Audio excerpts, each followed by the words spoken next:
Published in 1902, A Daughter of the Snows holds a special place in literary history as Jack London's first novel. While often overshadowed by his later, more celebrated works like The Call of the Wild and White Fang, this pioneering novel deserves attention for its bold portrayal of an unconventional female protagonist and its vivid depiction of the Klondike Gold Rush era. Set against the harsh backdrop of Alaska's frozen wilderness, the novel explores themes of independence, racial identity, and survival that would become hallmarks of London's literary career. This analysis delves into the narrative structure, character development, and thematic elements that make A Daughter of the Snows both a product of its time and a work that occasionally transcends the limitations of its era. Through examining key passages and storylines, we can better understand London's evolving literary style and his complex relationship with ideas about gender, race, and the untamed North.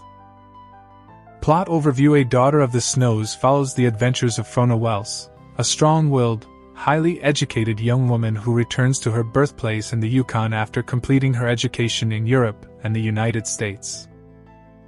The daughter of Jacob Wells, a wealthy and respected pioneer trader, Frona defies the gender conventions of her time through her physical prowess, intellectual capabilities, and determination to live life on her own terms. Upon her return to the north, Frona encounters various suitors, including the aristocratic Gregory St. Vincent, the journalist and poet Corliss Vance, and the rough-hewn but principled miner Vance Corliss. Against the backdrop of the Gold Rush, Frona navigates these relationships while asserting her independence and engaging with questions of justice, honor, and social responsibility. The novel climaxes with a dangerous river crossing during the spring ice breakup, where Frona must put her physical courage to the test. The story concludes with Frona making a choice between her suitors that reflects her values and vision for her future in the North. Character analysis: Frona Wells. London's progressive heroine Frona stands as one of London's most progressive female characters, embodying physical strength, intellectual prowess, and moral courage. London describes her as possessing the splendid health of a wild animal, with muscular development, unusual characterizations for female protagonists of the era. Her education and worldliness further distinguish her from typical literary heroines of early 20th century fiction. London writes, "She had been born of the Northland, had been bred in the Southland, and had gathered from the Southland many things of which the North had never dreamed." This duality in Frona's character bridging civilization and wilderness creates much of the novel's tension and philosophical exploration. Particularly notable is Frona's racial identity. London describes her as descended from Vikings, emphasizing what he considered pure Nordic bloodlines. The novel states, "She was a Welse, and the blood of the Northland ran pure in her veins."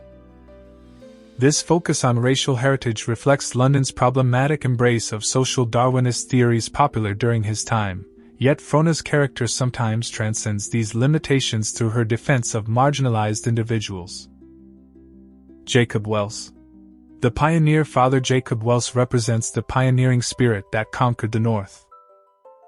A successful trader and businessman, he embodies the practical wisdom gained through years of frontier living. Despite his protective instincts toward his daughter, he respects her independence, telling others, "The girl has a head on her shoulders. Let her alone. She'll be back when she gets ready, and she'll be all right." His relationship with Frona shows London's ideal of mutual respect between generations, with Jacob acknowledging his daughter's capabilities while she honors his experience. Their dynamic creates some of the novel's most authentic emotional moments, revealing London's appreciation for family bonds forged in challenging environments. The suitors. Representations of competing worldviews: the three main men pursuing Frona, Gregory St. Vincent, Vance Corliss, and Matt McCarthy, represent different aspects of frontier society and different approaches to life. St. Vincent embodies superficial charm and corrupted aristocratic values. Initially attractive to Frona for his polish and literary knowledge, his true character is eventually revealed as lacking substance and moral courage. London writes that he possesses the primitive virtues of savage peoples and the complex virtues of civilization, but this proves a facade covering fundamental weakness. Vance Corliss represents the educated man who applies his knowledge practically to the challenges of the frontier. London describes him as a mining engineer fresh from the schools, but not yet well settled to his work in the world. His journey from theoretical knowledge to practical wisdom mirrors London's ideal of education tempered by experience. Matt McCarthy, the Irish miner, represents the working-class perspective, bringing earthy wisdom and steadfast loyalty to the story. Though not ultimately Frona's choice, his character provides an important counterpoint to the more educated figures in the novel. Thematic analysis: the clash of civilization and wilderness throughout A Daughter of the Snows. London explores the tension between civilized society and the untamed wilderness. Frona's education and refinement contrasted with her physical prowess and adaptability to frontier conditions embody this theme. The novel suggests that true wisdom comes from synthesizing both worlds rather than choosing between them. London writes, "She was thrilled by a fresh and wonderful joy. Life was so good. Ah, life was good. To live. To live." This celebration of vitality comes specifically when Frona embraces the physical challenges of the North, suggesting London's belief in the revitalizing power of wilderness experience. The Yukon itself becomes a character in the novel, with its dangers and beauties serving as both backdrop and catalyst for human drama. London's descriptions of the landscape reflect his first-hand experience during the Klondike Gold Rush. The Yukon swung past in the bleak gray light, a stream of molten silver. To the south, Dawson shimmered on the edge of the horizon. Gender and independence. Perhaps the most progressive aspect of A Daughter of the Snows is its exploration of female independence. Frona defies gender expectations not just through her physical abilities but through her intellectual assertions and life choices. When told that women should be protected from harsh realities, she responds, "I am not anxious for mastery of the earth, nor to be a despot over all animal life. But I do demand independence." London challenges Victorian notions of feminine fragility through Frona's character. She makes her own decisions about relationships, physical challenges, and moral dilemmas. In one pivotal scene, she crosses a dangerous breaking ice jam on the Yukon River, demonstrating both physical courage and quick thinking. London writes, "She no longer trembled, though the ice field thundered and boomed and crackled in every direction." However, London's progressive gender politics had limits. Despite Frona's independence, the novel ultimately concludes with her choosing a male partner, suggesting that even for his most liberated female character, partnership with a worthy man remained the expected conclusion. Race and social Darwinism. The most problematic aspect of A Daughter of the Snows for modern readers is its handling of race. London, influenced by the social Darwinist theories of his time, repeatedly emphasizes racial strength and pure bloodlines. Frona's Nordic heritage is presented as a source of her exceptional qualities. She was a Welse, and the blood of the sea kings and sea rovers was in her veins. Indigenous and mixed-race characters receive contradictory treatment in the novel. While London occasionally acknowledges their skills and adaptations to the environment, he generally portrays them as subordinate to characters of European descent. This reflects the deeply ingrained racial hierarchies of London's era that he largely accepted rather than challenged. Yet moments of complexity emerge. When Frona defends a native woman from mistreatment, she argues, "Never mind what they have been, but do not forget that the women were directly responsible for 2/3 of our pioneers being alive today." This acknowledgement of indigenous contributions suggests London's awareness of interdependence and frontier survival, even as he maintained problematic racial views. Justice and frontier law. The novel explores tensions between formal law and frontier justice, particularly through a pivotal trial scene. When the community must determine guilt in a murder case, London examines how justice functions in environments where formal legal structures are still developing. Frona takes a stand for fair proceedings despite community pressure for swift judgment, arguing, "You have been given reason as a guide to your judgment. And you have been endowed with a moral sense of equity and justice." This appeal to reasoned judgment over mob mentality reveals London's concern with how civilization maintains its principles under pressure. The novel suggests that frontier conditions test not only physical strength but moral character, with true heroes being those who maintain principles even when expedient alternatives present themselves. London's own experiences during the Klondike Gold Rush likely informed this nuanced portrayal of frontier ethics. Literary style and historical context. London's evolving literary voice as London's first novel, A Daughter of the Snows, shows both the promise of his later work and his early stylistic limitations. His descriptions of the Yukon landscape reveal the vivid observational powers that would later distinguish his writing. The day had been actively warm, and the snow had been thawing in the sun. But with the darkness came the chill of night and freeze up. The dialogue sometimes suffers from stilted philosophical discussions that would become more naturally integrated in London's later works. Characters occasionally serve as mouthpieces for competing worldviews rather than fully realized individuals, particularly in lengthy discussions of social theories popular in London's time. Nevertheless, the novel demonstrates London's emerging ability to create tension through environmental dangers and human conflict.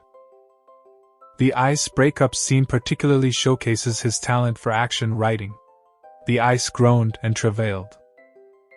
Fissures leaped into life. Then all grew quiet again, and only the metallic tinkle of the running water made the silence more marked. Historical context of the Klondike Gold Rush. London draws on his first-hand experience during the 1897–1898 Klondike Gold Rush to create an authentic portrayal of this pivotal historical moment. The novel captures the diverse humanity drawn to the gold fields, from experienced frontiersmen to educated professionals seeking fortune, from indigenous inhabitants to international entrepreneurs. The boom town of Dawson City comes alive through London's descriptions.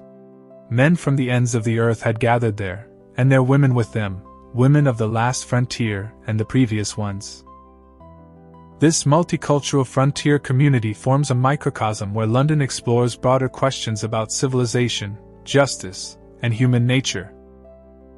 The novel preserves valuable observations about daily life during the gold rush, from transportation challenges to social hierarchies in frontier establishments. London's attention to material details, tools, clothing, food preservation provides a valuable historical record of this brief but transformative period in Northern history. Critical reception and literary legacy. Upon its publication in 1902, A Daughter of the Snows received mixed reviews. Some critics praised London's vivid descriptions of the North and his creation of an unconventional heroine, while others found the philosophical discussions tedious and the racial theories disturbing even by contemporary standards. The novel has remained one of London's lesser-known works, overshadowed by his subsequent novels that refined his literary approach while maintaining his interest in wilderness settings, tests of character, and the relationship between civilization and nature. However, A Daughter of the Snows deserves attention as the foundation of themes London would explore throughout his career. For modern readers, the novel offers a complex mix of progressive and problematic elements. Frona's independence and physical capability presage later feminist heroines, yet the racial theories embedded in the text reflect troubling aspects of turn-of-the-century thinking. This tension makes A Daughter of the Snows valuable not just as literature but as a historical document reflecting the contradictions of its era. Conclusion. A Daughter of the Snows stands as an important beginning to Jack London's novelistic career, introducing themes and settings he would revisit and refine in his later, more celebrated works. Through the character of Frona Wells, London challenged conventional gender roles while still operating within the racial and social frameworks of his time. The novel's enduring value lies in its vivid portrayal of the Klondike during a transformative historical moment, and its exploration of how civilization and its values function at the frontier. For contemporary readers, it offers both literary pleasures in its action sequences and environmental descriptions and historical insights into early 20th century attitudes about gender, race, and wilderness. While A Daughter of the Snows contains elements that modern readers will rightly find problematic, particularly in its racial theories, it also shows London's genuine attempt to create a female character with agency, intelligence, and physical capability at a time when such portrayals were rare. In this sense, the novel represents both the limitations of its era and one writer's partial transcendence of those limitations. Like the northern landscapes it depicts, A Daughter of the Snows contains beauty and harshness in equal measure, offering valuable insights into both Jack London's development as a writer and America's complex relationship with its last frontier. Why I selected these key points: I selected these particular aspects of A Daughter of the Snows because they highlight both what makes the novel historically significant and what continues to be relevant for modern readers. Frona's character represents an important early attempt at creating a physically capable, intellectually independent female protagonist rare in literature of this period. The novel setting during the Klondike Gold Rush captures a pivotal moment in North American history that London witnessed firsthand, giving his descriptions particular authenticity and historical value. I chose to address the problematic racial aspects of the novel rather than ignore them because they reveal important context about intellectual currents of London's era and provide necessary perspective on his work. The tension between London's progressive gender politics and his regressive racial views illustrates the complex, contradictory nature of social thought during this period.